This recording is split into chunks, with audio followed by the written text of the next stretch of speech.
Hello everyone, welcome back to my YouTube channel crack the case. तो आज हम लोग स्टार्ट करने वाले हैं अपना बिजनेस स्टडीज़ का चैप्टर 1। तो let's get into the video.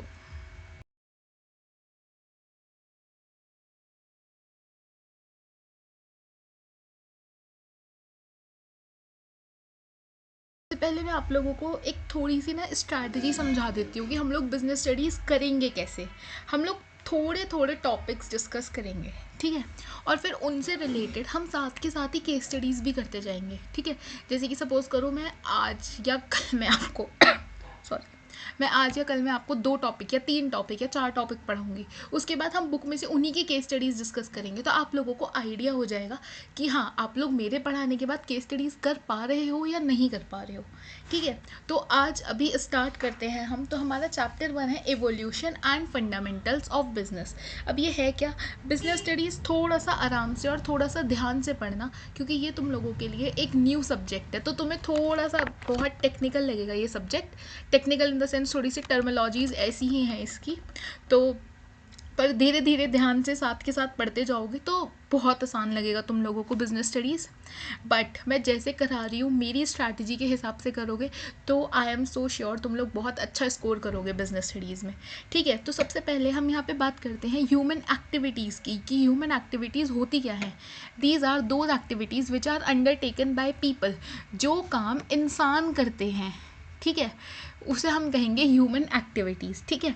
अब 2 टाइप की ह्यूमन एक्टिविटीज़ होती हैं हमारे पास, economic activities and non economic activities. तो यहाँ पे हम लोग इकोनॉमिक और नॉन इकोनॉमिक का डिफरेंस पढ़ते हैं। तो इस वाले में हम 3 डिफरेंस बिटवीन देखेंगे इस सेशन में। उसके बाद कल हम आगे की चीज़ें डिस्कस करेंगे, या फिर जब भी आपका बीएसटी का नेक्स्ट सेशन आएगा उसमें हम आगे की चीज़ें डिस्कस करेंगे, ठीक है। तो यहाँ पे हम लोग पढ़ेंगे economic and non economic activities. सबसे पहले देखो मीनिंग क्या होता है। इकोनॉमिक एक्टिविटीज़ क्या होती है? These are those activities which are undertaken by people with the motive to earn money. Economic activities, जो भी काम आप पैसों के लिए कर रहे हो उन्हें हम क्या कहेंगे? इकोनॉमिक एक्टिविटी, ठीक है। सॉरी, आप कोई भी काम पैसों के लिए कर रहे हो, जैसे कि सपोज करो अब आप अपनी 10th की बुक्स आगे किसी और बच्चे को सेल कर रहे हो, तो वो क्या कर रहे हो? आप पैसों के लिए कर रहे हो, तो वो क्या कहलाई जाएगी? इकोनॉमिक एक्टिविटी, ठीक है। जो भी काम आप पैसे के लिए कर रहे हो वो हमेशा इकोनॉमिक एक्टिविटी होगी, ठीक है। नॉन इकोनॉमिक एक्टिविटी क्या होगी? These are those activities which are undertaken by the people with the motive to get psychological satisfaction, ठीक है। अब यहाँ पे क्या करा था आपने? अपनी बुक्स किसी और को आगे सेल कर दी थी, पैसों के लिए करा था, तो वो क्या होगा? Economic activity. अब नॉन इकोनॉमिक का एग्जाम्पल देके अगर मैं तुम लोगों को समझाऊं, तो तुमने अपनी जो बुक्स हैं वो किसी गरीब बच्चे को दे दी पढ़ने के लिए फ्री में, तो वो क्या हो गई? उससे क्या मिला तुम्हें? सेटिस्फेक्शन मिला, साइकोलॉजिकल सेटिस्फेक्शन मिला, ठीक है। तो वो क्या हो गई? Non economic activity. Economic activity जब हम कोई भी काम पैसे के लिए करेंगे, और नॉन इकोनॉमिक जब हम अपने सेटिस्फेक्शन के लिए करेंगे, जैसे कि हमने चैरिटी कर दी, वो किस में आएगी? नॉन इकोनॉमिक एक्टिविटी में, ठीक है। इकोनॉमिक एक्टिविटी का पर्पस क्या होता है? टू अर्न मनी, पैसा कमाना, ठीक है। नॉन इकोनॉमिक का क्या होता है? टू गेट साइकोलॉजिकल सेटिस्फेक्शन, ठीक है। जब मुझे कोई भी चीज़ दान करके सेटिस्फेक्शन मिलता है, जैसे कि हम मंदिर जाते हैं, हम मंदिर में कोई चीज़ दान करते हैं या भंडारा कर देते हैं, तो वो भी क्या होगी? नॉन इकोनॉमिक एक्टिविटी, ठीक है।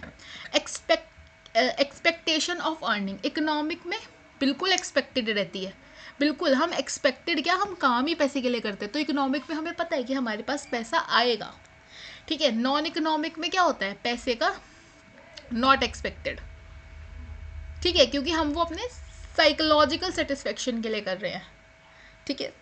अब इसमें देखो इकोनॉमिक में आउटकम क्या होता है? Production of goods and services, ठीक है। Production of goods and services, पैसे के लिए पैसे के बदले तुम गुड्स और सर्विसेज बेच रहे हो, ठीक है, या फिर उनका प्रोडक्शन कर रहे हो आगे पैसा कमाने के लिए, तो उसमें भी वो कौन सी एक्टिविटी आएगी? इकोनॉमिक एक्टिविटी, ठीक है। नॉन इकोनॉमिक एक्टिविटी क्या होगी? मेंटल सेटिस्फेक्शन, कि तुम्हें किसी को दान देके सेटिस्फेक्शन मिल रहा है, या तुम्हें चैरिटी करके सेटिस्फेक्शन मिल रहा है। जैसे कि मुझे आदत है कि मैं अपने हर बर्थडे पे ऑर्फनेज जाती हूँ, ठीक है, मैं अपने हर बर्थडे पे ऑर्फनेज जाती हूँ, या फिर अगर मैं ऑर्फनेज नहीं जा पाती तो मैं किसी मंदिर के बाहर दान कर देती हूँ। मंदिर के बाहर जो लोग बैठे होते हैं उन्हें मैं खाना खिला देती हूँ एक टाइम का। ठीक है, तो इससे क्या मिलता है मुझे? Mental satisfaction. तो ये कौन सी एक्टिविटी हुई? नॉन इकोनॉमिक एक्टिविटी हुई। ठीक है, अगला देखो, इकोनॉमिक में एग्जाम्पल क्या क्या होता है? Business, profession, employment. हम ये तीनों चीज़ें पैसा कमाने के लिए करते हैं। ठीक है, बिजनेस भी पैसा कमाने के लिए कर रहे हैं, प्रोफेशन में हम अपनी सर्विसेज दे रहे हैं किसी और को, तो वो भी पैसा कमाने के लिए ही है। एम्प्लॉयमेंट, हम किसी और के लिए काम कर रहे हैं तो हमें सैलरी मिल रही है, वो भी पैसा कमा, वो भी पैसा ही है। ठीक है, अगला देखो, नॉन इकोनॉमिक में क्या है? Family oriented activity, religious activities etcetera. Religious activities वही कि हमने कहीं पे भंडारा कर दिया, या फिर गुरुद्वारे में लंगर होता है, वो भी नॉन इकोनॉमिक एक्टिविटी है। ठीक है, तो इकोनॉमिक और नॉन इकोनॉमिक एक्टिविटी में आई होप तुम लोगों को डिफरेंस समझ में आ गया होगा। जो भी काम हम पैसे के लिए करेंगे वो होगी हमारी इकोनॉमिक एक्टिविटी। ठीक है, और जो भी काम हम पर्सनल सेटिस्फेक्शन के लिए करेंगे, ठीक है, वो होगी हमारी नॉन इकोनॉमिक एक्टिविटी। जो भी काम हम चैरिटी के लिए करेंगे, जैसे कि सपोज करो हमने गरीब बच्चों को पढ़ा दिया, या उनके लिए स्कूल खोल दिया, या फिर एक बच्चे की हमने फीस दे दी स्कूल की। ठीक है, या फिर हमने क्या करा? लंगर कर दिया, भंडारा कर दिया, तो वो सब भी क्या होंगी? वो सब नॉन इकोनॉमिक एक्टिविटीज़ होंगी। ठीक है, अगला देखो, अगला हम देखेंगे difference between business and profession. Meaning देखो क्या होता है? Business refers to economic activities related to purchase, production and sale of goods and services. ठीक है, बिजनेस क्या है? एक इकोनॉमिक एक्टिविटी है। हमने अभी ऊपर इकोनॉमिक एक्टिविटीज़ के एग्जांपल्स पढ़े थे, बिजनेस, प्रोफेशन, एम्प्लॉयमेंट, ये तीनों किस में आती हैं? इकोनॉमिक एक्टिविटीज़ में। अब देखो बिजनेस क्या होता है? बिजनेस क्या है? एक इकोनॉमिक एक्टिविटी है। किस चीज़ से रिलेटेड है? परचेज से रिलेटेड है, प्रोडक्शन से रिलेटेड है, sale of goods and services से रिलेटेड है। अगला देखो, प्रोफेशन क्या है? प्रोफेशन भी एक इकोनॉमिक एक्टिविटी है, but that requires specialised knowledge and skills. ठीक है, बिजनेस चलाने के लिए ना तुम्हारे पास कोई स्किल या नॉलेज हो या नहीं हो, लेकिन ठीक है तुम बिजनेस स्टार्ट कर सकते हो। लेकिन प्रोफेशन के लिए तुम्हें एक पर्टिकुलर डिग्री, एक पर्टिकुलर फील्ड की नॉलेज, एक पर्टिकुलर चीज़ की स्किल तुम्हारे पास होनी चाहिए, तभी तुम एक प्रोफेशन में एंटर कर सकते हो। ठीक है, जैसे कि अगर मैं एडवोकेट की बात करूँ तो एडवोकेट के पास लॉ की डिग्री होनी चाहिए, तभी वो एडवोकेट बन सकता है। ठीक है, और ज़रूरी थोड़ी ना कि बिजनेस खोलते टाइम तुम्हारे से तुम्हारी कोई डिग्री मांगेगा या नहीं। तुम अपना बिजनेस कभी भी खोल सकते हो किसी भी डिग्री से। अगर तुम 10th पास हो, 12th पास हो, या तुम कभी स्कूल भी नहीं गए, तब भी तुम अपना बिजनेस स्टार्ट कर सकते हो। ठीक है, लेकिन प्रोफेशन में तुम्हें एक स्पेसिफिक फील्ड की नॉलेज होनी चाहिए, एक स्पेसिफिक स्किल होनी चाहिए तुम्हारे पास, एक स्पेसिफिक डिग्री होनी चाहिए, उसके बाद ही तुम एक प्रोफेशन में एंटर कर सकते हो। ठीक है, अगला देखो, qualification. No specific qualification is required, अभी बताया ये मैंने तुम लोगों को। और बिजनेस में specific qualification, training and expertise are required. ठीक है, बिजनेस में तुम्हें एक पर्टिकुलर चीज़ की क्वालिफिकेशन होनी चाहिए, ट्रेनिंग होनी चाहिए तुम्हारे पास, और एक्सपर्टीज होनी चाहिए एक पर्टिकुलर चीज़ की। ठीक है, नेक्स्ट, डिपेंडेंट। इन्वेस्टमेंट देखो, depend on the size and nature of the business. अब देखो बिजनेस तुम्हारा कितना बड़ा है, किस चीज़ का बिजनेस है, उस हिसाब से तुम्हारी इन्वेस्टमेंट डिपेंड करेगी। ठीक है, जैसे कि सपोज करो अगर तुम अगर तुम पेंसिल का बिजनेस कर रहे हो, ठीक है, तो पेंसिल में क्या होगा? तुम्हारी बहुत कम इन्वेस्टमेंट लगेगी। ठीक है, वहीं पर अगर तुम किसी चीज़ की अगर तुम ड्राई फ्रूट्स का बिजनेस कर रहे हो तो तुम्हें थोड़ी सी ज़्यादा इन्वेस्टमेंट चाहिए। लेकिन अगर वहीं पर तुम किसी चीज़ की मशीनें बनाने का बिजनेस कर रहे हो, या फिर तुम पेपर मिल खोल रहे हो, तो वहाँ पे तुम्हें बहुत ज़्यादा इन्वेस्टमेंट लगेगी। ठीक है, अब प्रोफेशन में क्या इन्वेस्टमेंट होते हैं? Limited investment is required. हमें पता है कि अगर हमें MBA करनी है तो हमें इतने पैसे लगेंगे, अगर हमें लॉ करना है तो हमें इतने पैसे लगेंगे, तो क्या है? एक लिमिटेड इन्वेस्टमेंट है। ठीक है, रिस्क देखो, high risk involve due to the market fluctuation. ठीक है, बिजनेस में रिस्क ज़्यादा रहता है बिजनेस में रिस्क थोड़ा ज़्यादा रहता है। ठीक है, हमें नहीं पता, हम बिजनेस खोल के बैठ रहे हैं, हमारी सेल होगी नहीं होगी। ठीक है, या फिर आज मार्केट अच्छा चल रहा है, कल मार्केट डाउन चल जाएगा। जैसे कि सपोज करो अभी नवरात्रे चल रहे हैं, तो नवरात्रों के टाइम पे क्या होता है? मार्केट अच्छा होता है, बूम आता है मार्केट में। लेकिन जैसे ही कोई भी फेस्टिवल खत्म होता है तो मार्केट में क्या आता है? एकदम से रिसेशन आता है। मतलब क्या होता है, मार्केट थोड़ी सी डाउन चली जाती है। अब देखो प्रोफेशन में क्या होता है, less risk is involve as compare to business. Risk है प्रोफेशन में भी, लेकिन बिजनेस से कम रिस्क है। हमें पता है हमारे कुछ क्लाइंट्स हैं वो पर्टिकुलरली हमारे ही हैं, ठीक है। अगला देखो, ऑब्जेक्टिव क्या होता है बिजनेस का, टू अर्न प्रॉफिट। प्रॉफिट कमाना ही बिजनेस का मेन ऑब्जेक्टिव है, ठीक है। प्रोफेशन में क्या है, to provide specialised service and earn fees, ठीक है। एक पर्टिकुलर फील्ड की नॉलेज, जैसे कि एक सपोज करो एक इनकम टैक्स एडवोकेट है तो वो तुम्हारा ITR income tax return file करके क्या लेगा, तुम्हें सर्विस प्रोवाइड करेगा और तुमसे कुछ फीस ले लेगा तुम्हारा आईटीआर फाइल करने की, ठीक है। नेक्स्ट देखो, code of conduct, no prescribed code of conduct. Business में कोई कोड ऑफ कंडक्ट नहीं है, तुम्हें जैसे अपना काम करना है वैसे अपना काम करो, फ्री हो तुम कोई भी काम करने के लिए, ठीक है। नेक्स्ट देखो, a prescribed code of conduct is followed as per the professional association. अब अगर आप कोई प्रोफेशन हो ना, तो आपको एक पर्टिकुलर एसोसिएशन से कनेक्ट रहना पड़ेगा, ठीक है। तो उनके हिसाब से वो आपको जो काम जैसे करने के लिए कह रहे हैं आपको वैसे ही करना पड़ेगा। जैसे कि तुम लोगों ने नोटिस करा होगा कि अगर एक एडवोकेट है वो हमेशा अपना केस लड़ेगा अपना ब्लैक गाउन पहन के या ब्लैक कोट पहन के, तो ये क्या है, ये एक कोड ऑफ कंडक्ट ही तो है उस प्रोफेशन का। अगला देखो, कमेंसमेंट क्या होता है, start with an entrepreneur's decision. कभी भी तुम शुरू कर सकते हो अपना बिजनेस, बस तुम्हारे माइंड में एक आइडिया होना चाहिए। प्रोफेशन में क्या है, begins after obtaining necessary degree and certificate. तुम्हें एक डिग्री मिलनी चाहिए, एक पर्टिकुलर डिग्री मिलनी चाहिए। जैसे लॉ वाले को क्या है, एलएलबी करनी ज़रूरी है, ठीक है, उसके बाद ही वो एडवोकेट बन सकता है, ठीक है। तो क्या हो गया, एक पर्टिकुलर डिग्री तुम्हारे पास होनी चाहिए, सर्टिफिकेट्स होने चाहिए, उसके बाद ही तुम एक प्रोफेशन में एंटर कर सकते हो, ठीक है। नेक्स्ट डिफरेंस है हमारा बिजनेस एंड एम्प्लॉयमेंट।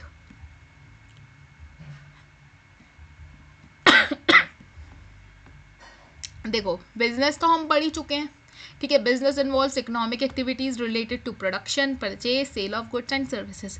अब एम्प्लॉयमेंट देखो, employment refers to economic activities where a person works for an employer and receives a salary और वेजेस। क्या होता है एम्प्लॉयमेंट में, जब हम किसी और के लिए काम करते हैं और हमें काम करने के बदले क्या मिलता है, सैलरी और वेजेस। जो काम करता है उसे हम कहते हैं एम्प्लॉई, और जिसके अंडर में काम करता है, जिसके लिए काम करता है, उसे हम क्या कहते हैं, एम्प्लॉयर, ठीक है। तो जब हम किसी और के लिए काम करते हैं, जैसे कि अगर मैं तुम्हें ही एग्जांपल दूं, सपोज करो तुम्हारे पापा का बिजनेस है और तुम्हारे पापा के अंडर में कोई और इंसान काम करता है, तो तुम्हारे पापा तो हो गए एम्प्लॉयर और जो उनके अंडर में काम करता है वो हो गया एम्प्लॉय, ठीक है। तो एम्प्लॉय कौन होता है, जिसे सैलरी और वेजेस मिलते हैं, ठीक है, और जो किसी और के लिए काम करता है and receive salary and wages, ठीक है।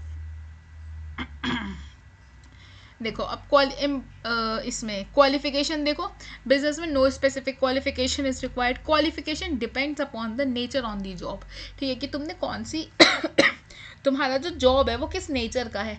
सपोज करो तुम ग्रेजुएट हो तो तुम्हें ग्रेजुएशन के लेवल की जॉब मिलेगी, तुमने मास्टर्स करी हुई है तो तुम्हें मास्टर्स के लेवल की जॉब मिलेगी, ठीक है। तो ये हमारी क्वालिफिकेशन पे डिपेंड करता है। अगला क्या है, investment requires capital investment based on business size. कितना बड़ा तुम्हारा बिजनेस है उतनी ज़्यादा इन्वेस्टमेंट लगेगी, जितना छोटा तुम्हारा बिजनेस है उतनी कम इन्वेस्टमेंट लगेगी, ठीक है। और एम्प्लॉयमेंट में नो इन्वेस्टमेंट इज रिलेटेड, हम तो किसी और के लिए काम कर रहे हैं ना, ठीक है। Risk, high degree of risk due to uncertain market conditions. Business में रिस्क क्या होता है, बहुत ज़्यादा होता है due to uncertain market conditions. हमें नहीं पता हम जो सामान लाए हैं वो बिकेगा या नहीं बिकेगा, या हमारे कस्टमर्स को पसंद आएगा या नहीं आएगा, ठीक है। लेकिन एम्प्लॉयमेंट में क्या है, no risk as a fix salary is provided. Employment में कोई भी रिस्क नहीं है क्योंकि हमें पता है हमारी सैलरी क्या है, फिक्स्ड है, ठीक है। Nature of work, the individual has full control over the decisions and operations. Business में जिसका बिजनेस है, जो बिजनेस का ऑनर है, उसका अपने बिजनेस से पूरा का पूरा कंट्रोल है और वो कोई भी डिसीजन ले सकता है कभी भी जब उसका मन करे। अब एम्प्लॉयमेंट में क्या है, the employee follows instruction and works as per the employer's direction. अब क्या होगा एम्प्लॉयमेंट में कि जैसा उसका जो ऑनर है, जो उसका मालिक है, जिसके लिए वो काम करता है, वो जिस वे में उसे काम देगा, उसे उसी तरीके से काम करना पड़ेगा। वो अपने हिसाब से कोई डिसीजन ले ही नहीं सकता। जैसे उसका मालिक उसे काम करने के लिए बोलेगा वो वैसे ही काम करेगा। ठीक है, नेक्स्ट देखो रिवॉर्ड क्या होता है, profit is the main reward. ठीक है, बिजनेस में क्या होता है, प्रॉफिट होगा तुम्हें तो ही तुम्हें अच्छा लगेगा, वो ही तुम्हारे रिवॉर्ड की तरह होगा। और एम्प्लॉयमेंट में क्या होता है, सैलरी और वेजेस आर रिसीव्ड। ठीक है, सैलरी और वेजेस मिलती है तुम्हें काम करने के लिए। ठीक है, अगला देखो ट्रांसफर ऑफ इंटरेस्ट। बिजनेस में क्या होता है, पॉसिबल विद लीगल फॉर्मेलिटीज़। आप अपना बिजनेस ट्रांसफ़र कर सकते हो। जैसे कि सपोज करो तुम्हारे ग्रैंडफादर ने अपना बिजनेस दे दिया तुम्हारे पापा को, तुम्हारे पापा अपना बिजनेस दे देंगे तुम्हें। ठीक है, तो ये क्या हो गया, ये ट्रांसफ़र ऑफ इंटरेस्ट ही तो है। या फिर हमने क्या करा, अपना बिजनेस किसी और को बेच दिया। ठीक है, जैसे कि टेक ओवर्स होते हैं ना, एक कंपनी ने दूसरी कंपनी को खरीद लिया। ठीक है, लेकिन एम्प्लॉयमेंट में क्या होता है, not possible as jobs are non transferable. Jobs जो होती है वो नॉन ट्रांसफरेबल होती हैं। जैसे कि तुम लोगों में से बहुत सारे बच्चों के जो फादर्स होंगे वो सर्विसमैन होंगे। ठीक है, तो क्या कभी वो अपने एम्प्लॉयर से ये कह सकते हैं कि भाई साहब मेरे बाद तो ना मेरा बेटा संभाल लेगा आपका काम? नहीं, क्योंकि ये पॉसिबल ही नहीं है, क्योंकि जॉब्स नॉन ट्रांसफरेबल होती हैं। आप जॉब्स किसी और को ट्रांसफ़र नहीं कर सकते, लेकिन हाँ आप अपना बिजनेस किसी और को ट्रांसफ़र कर सकते हो।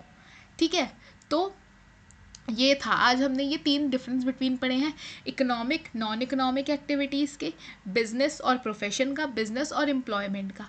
कल आप लोग ये 3 के 3 डिफरेंस बिटवीन पढ़कर आएंगे और कल हम लोग आगे की चीज़ें डिस्कस करेंगे बिजनेस स्टडीज़ में। ठीक है, और आप लोगों को फ्री नोट्स चाहिए तो नीचे टेलीग्राम चैनल का लिंक है डिस्क्रिप्शन में, आप वहाँ से टेलीग्राम चैनल ज्वाइन कर सकते हैं। टेलीग्राम चैनल पे आप लोगों को सब कुछ बिल्कुल फ्री में मिलेगा, बस सिर्फ ज्वाइन करने की देर है, ज्वाइन करो। वहाँ पे अकाउंट्स के नोट्स भी चले गए हैं आपके, जो 2 सेशन लिए हैं मैंने बेसिक अकाउंटिंग टर्म्स के, वो भी चले गए हैं। अब आज ये वाले भी चले जाएंगे जो मैंने आपको पढ़ा दिया है। तो बस टेलीग्राम चैनल ज्वाइन करो और फल पाओ क्रैक द केस से पढ़ने का। तो that is it for this session, मिलते हैं अगले सेशन में। Okay, thank you, bye.